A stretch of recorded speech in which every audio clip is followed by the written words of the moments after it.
The Ghost That Follows Me Home, a true story. There's a silence in my house, but it isn't empty. It's a heavy silence, the kind that holds its breath right alongside you, waiting. They say your home is supposed to be your sanctuary, the one place you can truly feel safe. But what happens when the walls that are meant to protect you start to feel more like a cage? And what do you do when you finally escape that cage, only to realize the bars were never made of wood or plaster, but were tied to you all along? People always talk about haunted houses. I would give anything for this to be about a haunted house, at least then I could just leave.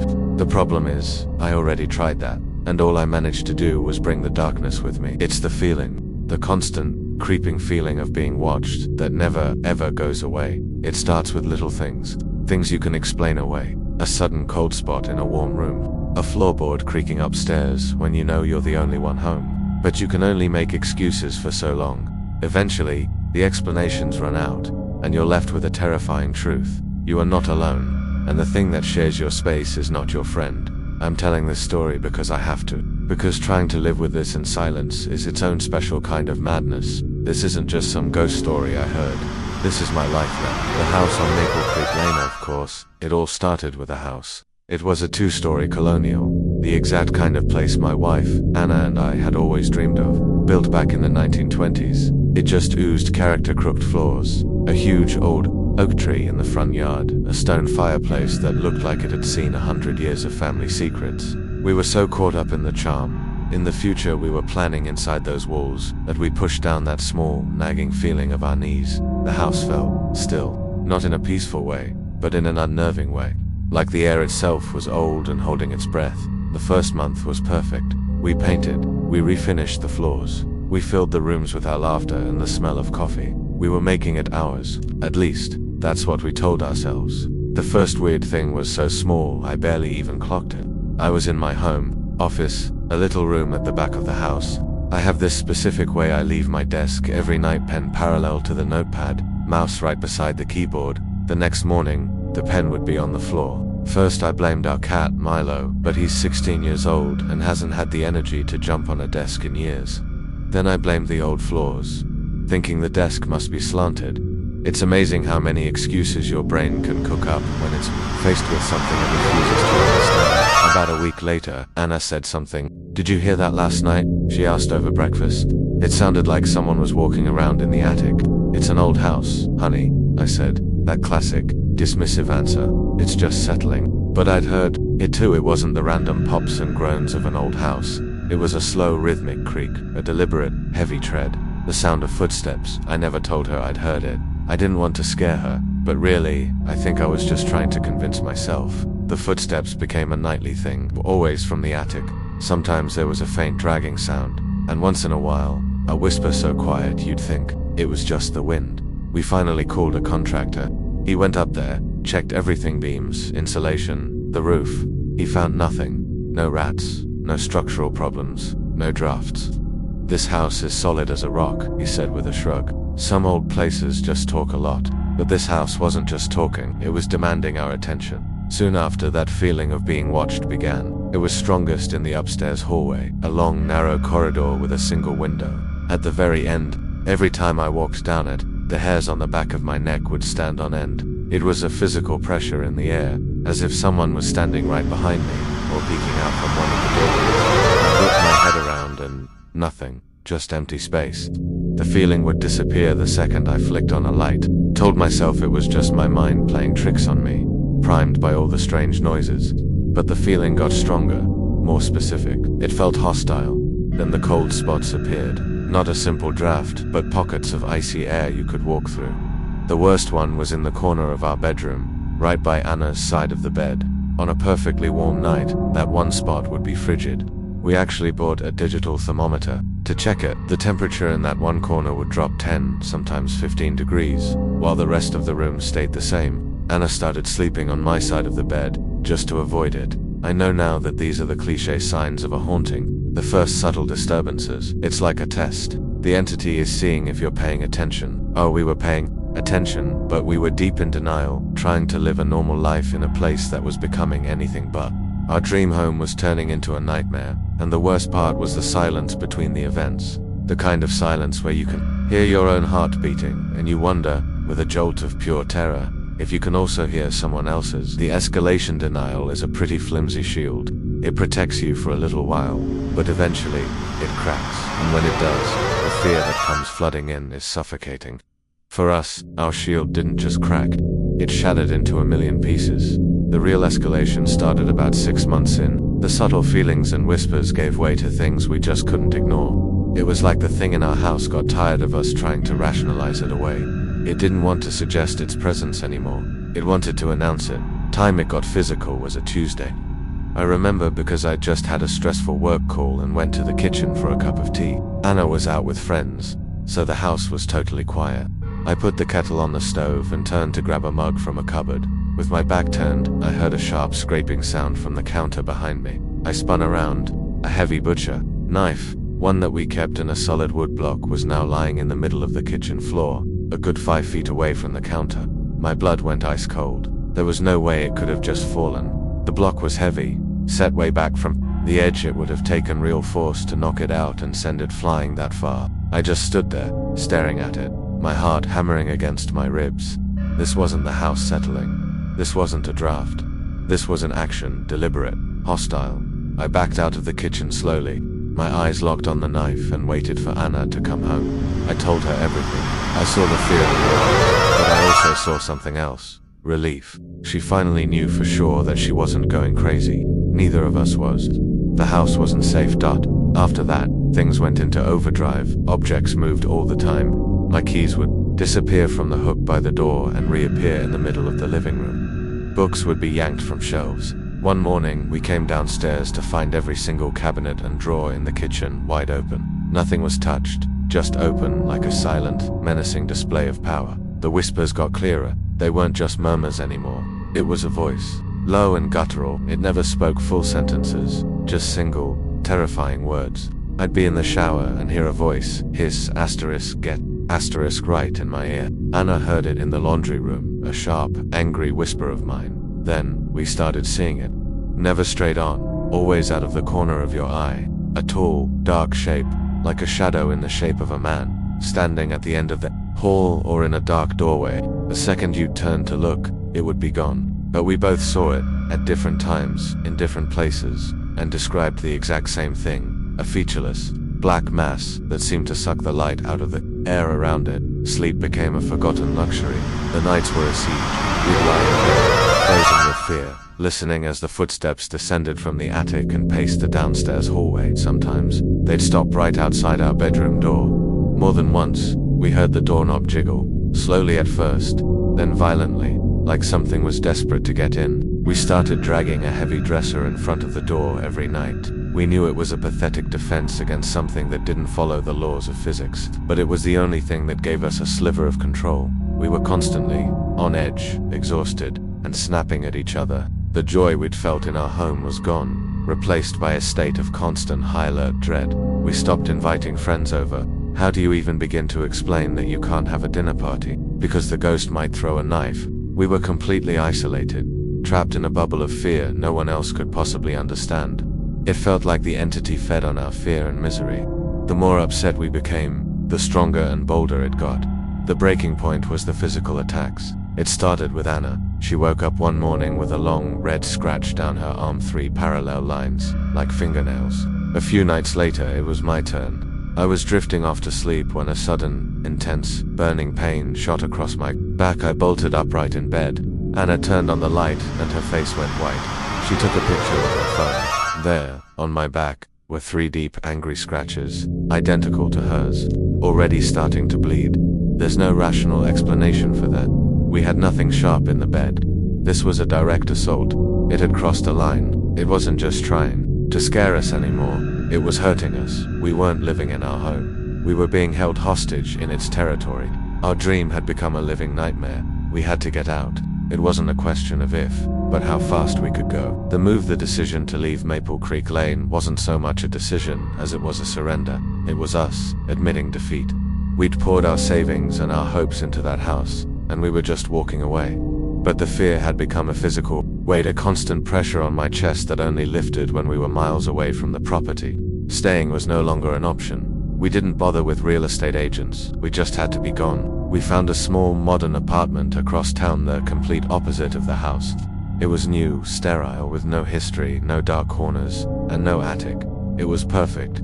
The plan was simple: pack the essentials, toss the rest in storage, and run. That last week in the house was pure hell. It was as if the entity knew we were leaving, and it was furious. The activity went off the charts. The shadow figure wasn't just a glimpse of it. We'd see it standing plainly at the end of the hall, a solid black silhouette, before it would just dissolve. The whispers turned into guttural growls that seemed to come from inside the walls. Doors slammed shut with enough force to knock pictures from their hooks. One night while packing, every light on the ground floor started flickering like a strobe light as a sound like a roar echoed through the house. We ran outside and just stood on the lawn in the cold, refusing to go back inside until the sun came up. Packing was a frantic, desperate blur, and we never left each other alone in the house. We kept all the lights on, even during the day, and blasted music to drown out the silence and the sounds that kept breaking it. It felt like the house was fighting us. Boxes we'd just taped up would be tipped over. Things we needed would vanish and turn up in the strangest places. I put my car keys on the kitchen counter, and later found them inside the freezer, coated in a thin layer of ice. Not the night before we left was the final test. We were sleeping on an air mattress in the living room, ready for an early start. Not that we slept. The house was a symphony of terror bangs, scratching from inside the walls, and the constant heavy footsteps pacing the floor right above us. Then, around 3 a.m., the single most terrifying thing happened. We heard a child laugh. It was high-pitched and crystal clear. It came from just outside the living room door. It giggled once, a sound so wrong, so bone-chillingly out of place, that Anna and I just held onto each other and cried. We'd never heard a child's voice before. It felt like a final, parting shot. The next morning, the house was silent, completely unnervingly still, as if nothing had ever happened. We didn't waste any time. We threw the last of our bags in the car and drove away without a single look back. The relief that hit me as we pulled out of that driveway is impossible to describe. It was like finally breaking the surface after being held underwater for a year. The pressure in my chest vanished. The world looked brighter. Driving to our new, boring apartment, we felt a flicker of hope we hadn't felt in months. It was over. We were free. We had survived. The nightmare was finally over. Or so we thought. The awful truth is, the problem was never the house. The haunting wasn't attached to a place. It was attached to me. It followed me. The peace lasted for 2 weeks. 14 blissful days. We started to feel like ourselves again. The knot of anxiety that had lived in my stomach for a year was finally gone. We even started joking about the house on the hill, framing it as a crazy story we'd tell our kids one day. We were so desperate for it to be over, we ignored the first red flag. It was my keys. I found them on the edge of the bathroom sink, a place I know I never would have left them. I brushed it off. We were still unpacking. Things were a mess. A few days later, Anna was in the kitchen and heard a soft tapping coming from the bedroom. She thought it was me and called my name, but I wasn't home. She told herself it must be the neighbors. New building, new sounds. We were clinging to logic like a life raft, but then that feeling came back. That horrible specific feeling of being watched. For me, it only happened when I was alone. I'd be reading on the couch and a sudden chill would wash over me. The hairs on my arms would stand up. It was the exact same feeling I used to get in the hallway on Maple Creek Lane. I tried to push it down, telling myself it was just a kind of PTSD from the house. My brain replaying old fears. That's what I told Anna. I don't think either of us really believed it. The proof that our nightmare had moved in with us came on at Saturday night. We were watching a movie when we heard a loud, unmistakable crash. From the spare bedroom, it wasn't a bump from next door. It was inside our apartment. We just looked at each other, the same terror washing over our faces. I grabbed a heavy flashlight and walked slowly toward the room, my heart pounding. I pushed the door open. On the floor, shattered into 100 pieces, was a framed photo of our wedding day. It had been sitting on the desk. Just above where it had been, there was a single, long scratch, gouged deep into the fresh drywall. The window was locked. Nothing could have fallen on it. And in that one sickening moment, we knew. It wasn't the house. It had followed us. That realization was 1,000 times more terrifying than anything that had happened before. You can run from a haunted house. You can sell it, burn it down, whatever. But where do you run when the thing you're running from has latched itself onto you? All the hope we had built up over those 2 weeks just vanished, replaced by a despair so deep it felt like drowning. The activity in the apartment was different. It felt more personal, more focused. It was aimed at me. Anna would hear and see things, but it was always worse when I was the target. The whispers came back, but now they used my name. I'd be drifting off to sleep and a low voice would murmur, *David, * right next to my ear, jolting me awake for the rest of the night. The shadow figure returned. I woke up one night, my body rigid with that primal fear instinct. I slowly opened my eyes, and it was there, standing at the foot of our bed, a tall, dark shape, so black it was like a hole in the darkness of the room. It just stood there, perfectly still, watching me. I was completely paralyzed. I couldn't move, couldn't scream. It probably only lasted for a few seconds before it seemed to just melt back into the shadows, but it felt like an eternity. I didn't sleep for 2 days. That we were broken. We couldn't run from it. We couldn't hide from it. We had to try to understand it. I went online and fell down a rabbit hole of paranormal forums, articles, and personal stories.